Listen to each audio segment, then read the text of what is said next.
Esse é o Expresso Sindimepa, um podcast do Sindicato dos Médicos do Pará, sobre atualidades e informações. Siga nosso perfil na sua plataforma preferida e acompanhe todos os episódios. Olá, estamos de volta com o Expresso Sindimepa, nosso podcast que traz sempre assuntos relevantes para a nossa comunidade e para os nossos associados. Hoje eu conto com a presença valiosa do Dr. Paulo Bronze e Dr. Walter Amoras, que comigo participamos pelo Sindicato dos Médicos de um painel na COP30 recentemente, que foi amplamente divulgado e que trouxe uma visibilidade muito grande para os temas que foram discutidos. Minha parceira Mayra conosco. No bloco anterior nós estávamos falando sobre as NDCs e o impacto que elas trouxeram para a atual situação em relação às doenças que vêm acometendo a nossa população amazônida mediante as alterações climáticas. E o Dr. Walter gostaria de comentar para a gente encerrar essa pauta e partirmos para outra. Por favor, Dr. Walter. Com certeza.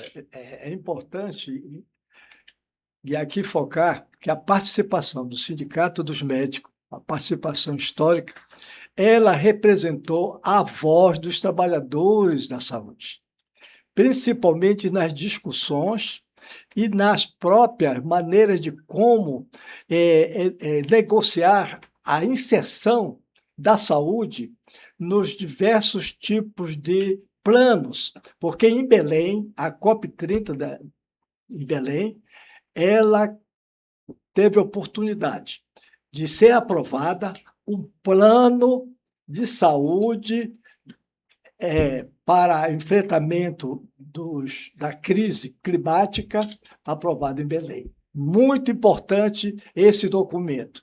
E eu entendo que o sindicato precisa estar alinhado com os princípios e as doutrinas que foram formuladas no plano de saúde em Belém para o enfrentamento.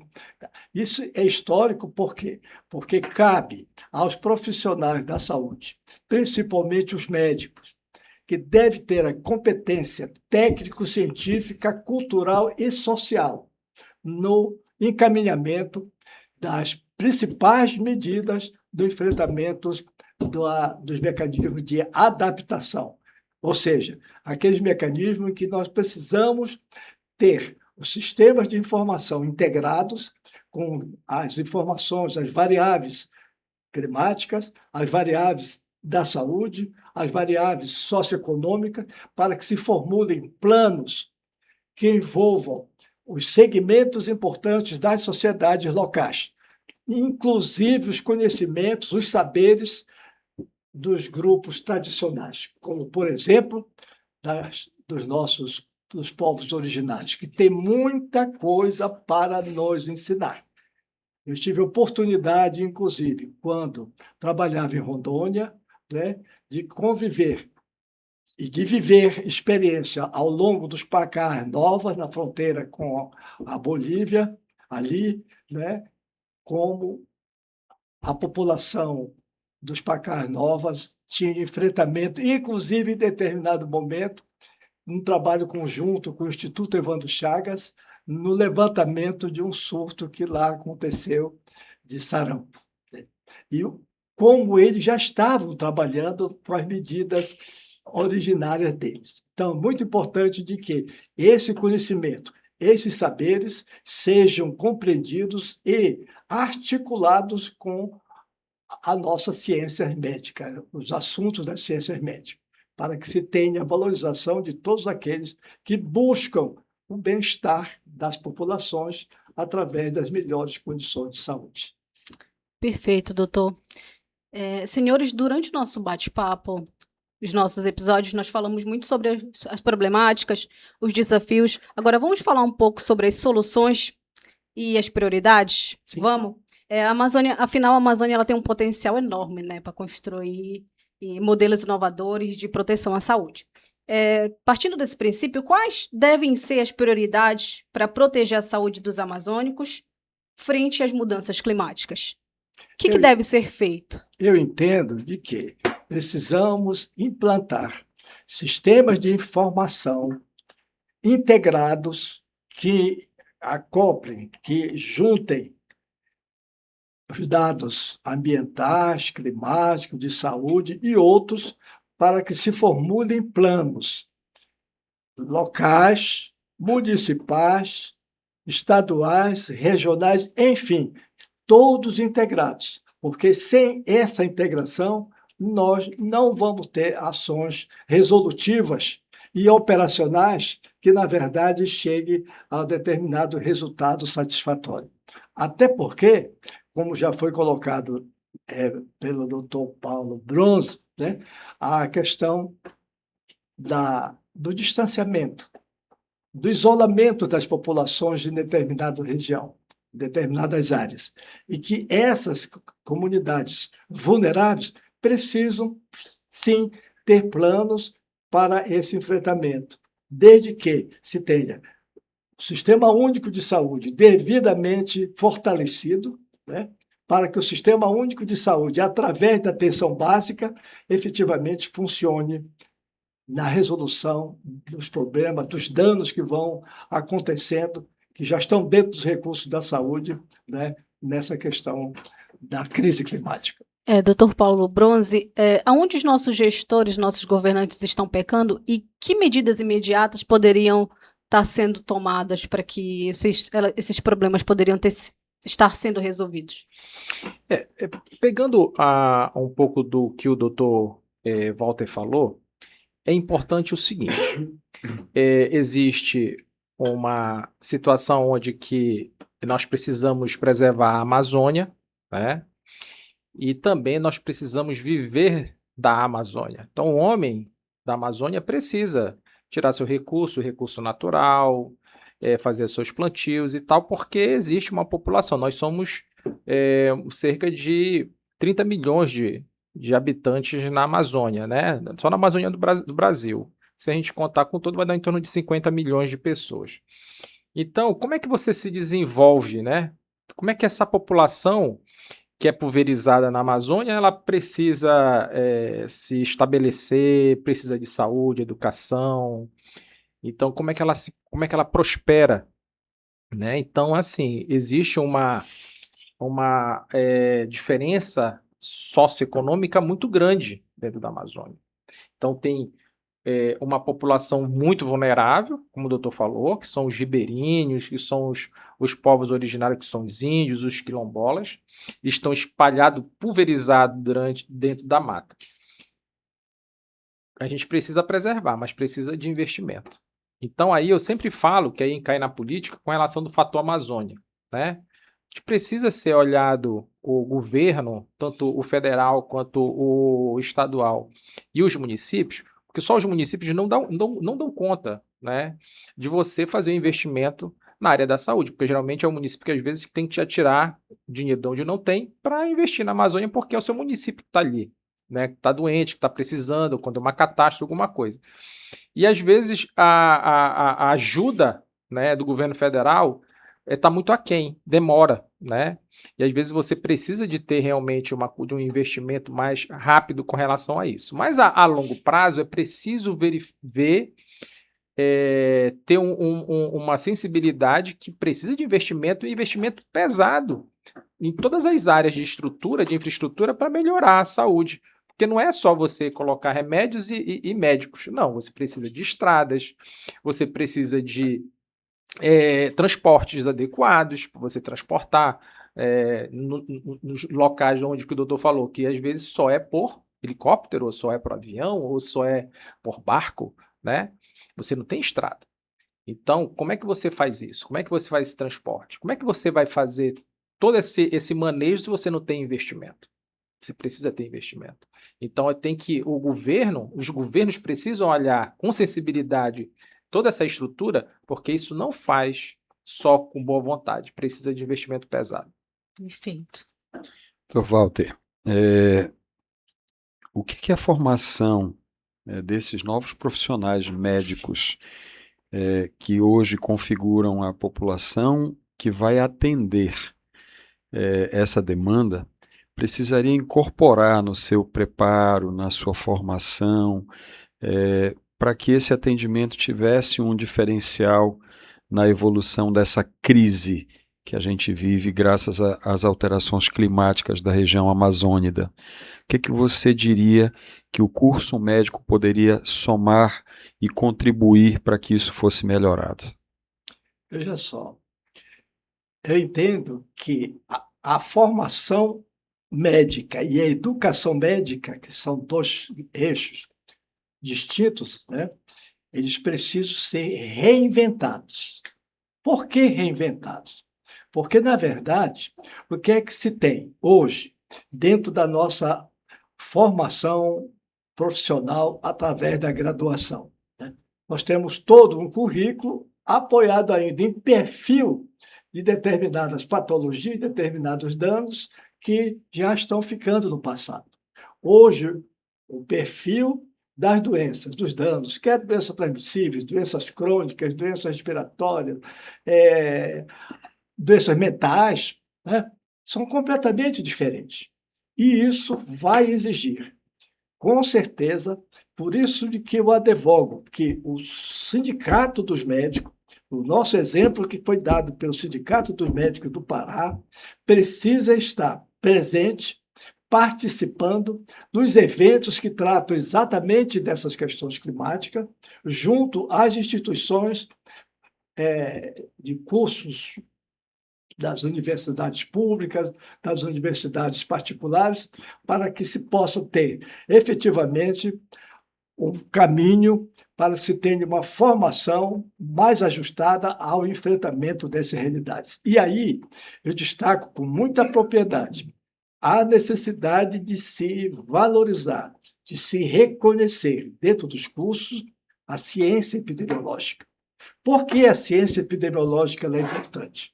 Eu coloco a ciência epidemiológica no mesmo padrão como a clínica é para as especialidades, né? Porque, assim como a clínica tem toda uma série de parâmetros para que seja diagnosticado em determinada patologia, assim também as doenças que atingem as populações, elas precisam ser olhadas pela lente da epidemiologia. Porque a epidemiologia ela é o suporte que vai indicar os caminhos para o planejamento. Ela é o suporte para o acompanhamento daquilo que foi planejado. Porque sem essa supervisão, sem essa auditagem, a execução muitas das vezes se desvia. E hoje nós vivemos uma crise muito séria da gestão pública de saúde pela ausência desses dois eixos.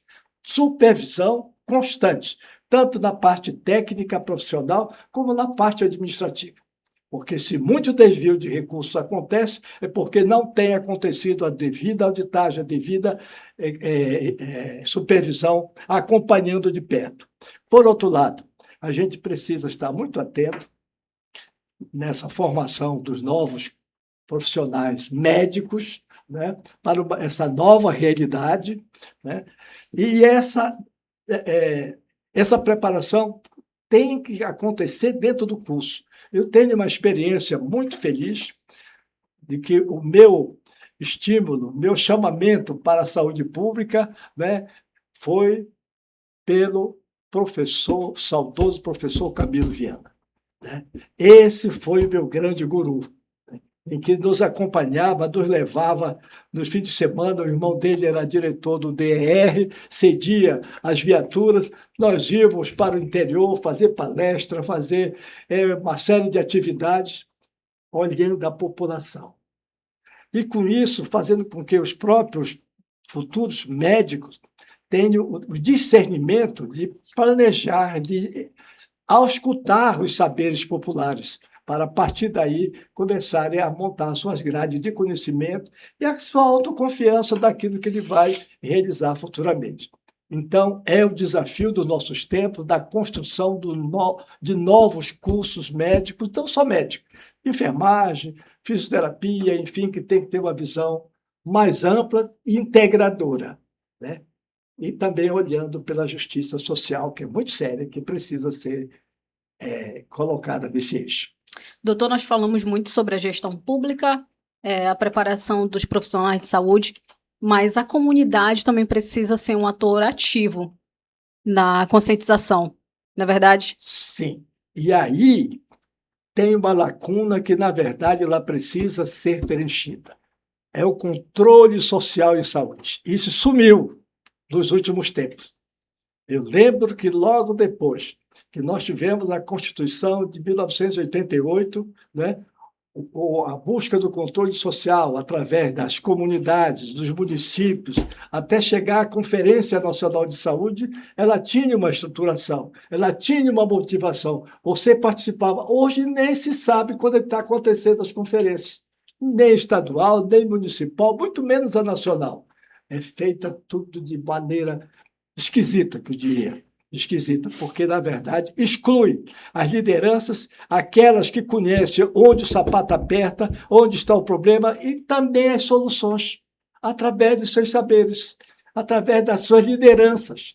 Então, hoje também o profissional médico, e do futuro muito mais, precisa entender de que na comunidade, antes do saber científico nosso, ela já era assistida por essas lideranças, por esses tipos de conhecimento, quer dos povos indígenas, quer dos quilombolas, quer dos ribeirinhos, cada um tinha a sua forma de observação milenar para a busca da resolução de determinados problemas. É o desafio que está posto, com certeza, para os nossos gestores, principalmente da academia, nas universidades e no curso médico e nos cursos da saúde.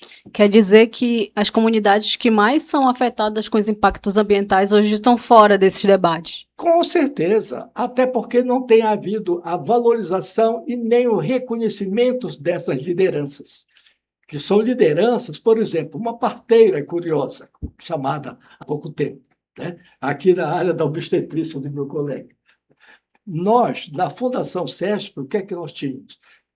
Treinamento, primeiro identificar todas as parteiras, que são verdadeiras líderes dentro das suas comunidades. Identificar, fazer com que ela viesse para a unidade, a partir daí uma série de palestras, fornecimento de bolsas, né? E que ela tivesse um limite, que a partir do parto que ela está atendendo, que ela não tivesse mais condição, encaminhar para a unidade mista, onde quantas cesáreas eu fiz, quantos partos também realizei em função disso. Ou seja, além dessa questão da parteira, tem outra liderança, o benzedor, né? Aquela pessoa que realiza determinado tipo de procedimento que resolve certas questões. Então, a junção, a articulação entre esses saberes da comunidade, eles precisam ser valorizados, identificados através das suas lideranças para que se tenha um sistema de saúde na comunidade efetivamente funcionando e integrado naquilo que se busca, que é o bem-estar de todos, na busca principalmente da melhoria das condições de saúde. E saneamento, que é outra história.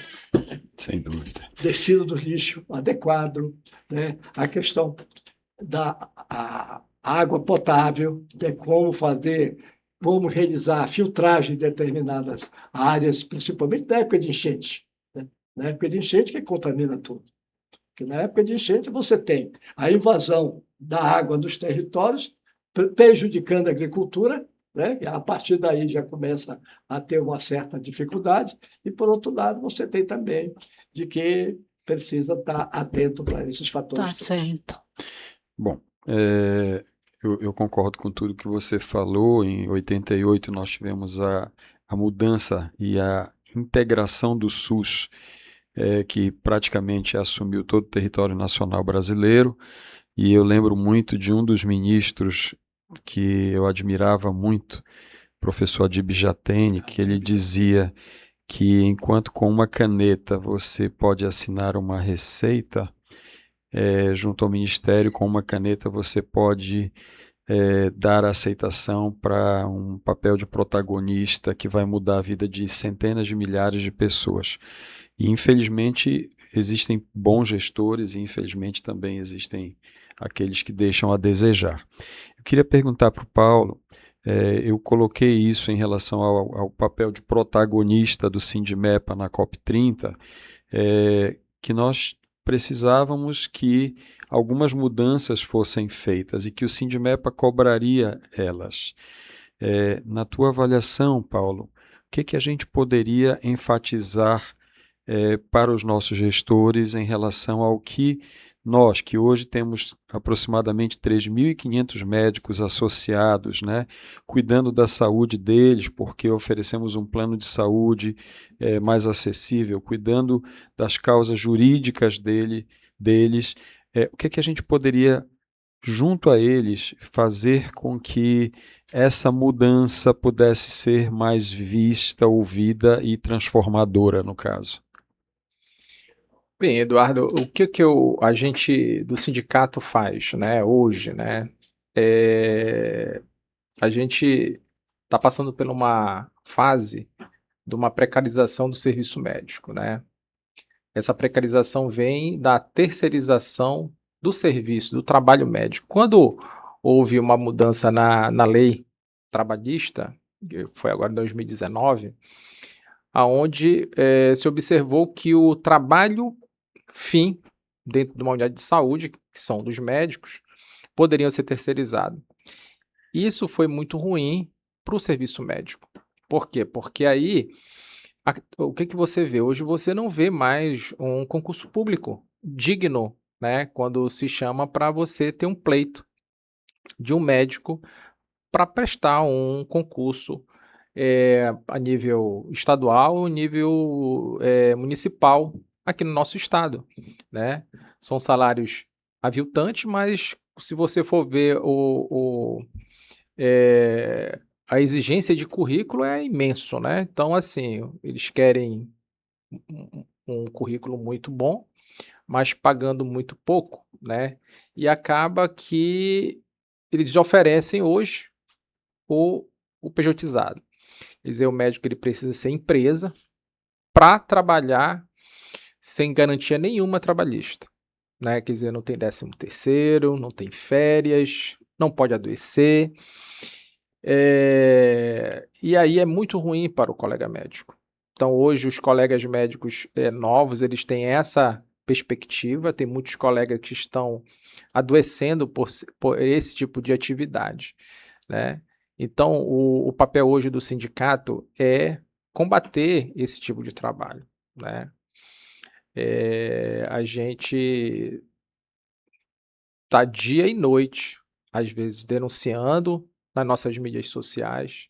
A gente denuncia para o Ministério Público do Estado, Ministério Público do Trabalho, ações, e isso é incansável. A gente perde, a gente volta de novo, a gente vai em campo e a gente não sabe aonde a gente vai parar. Eu só sei que o médico está sofrendo.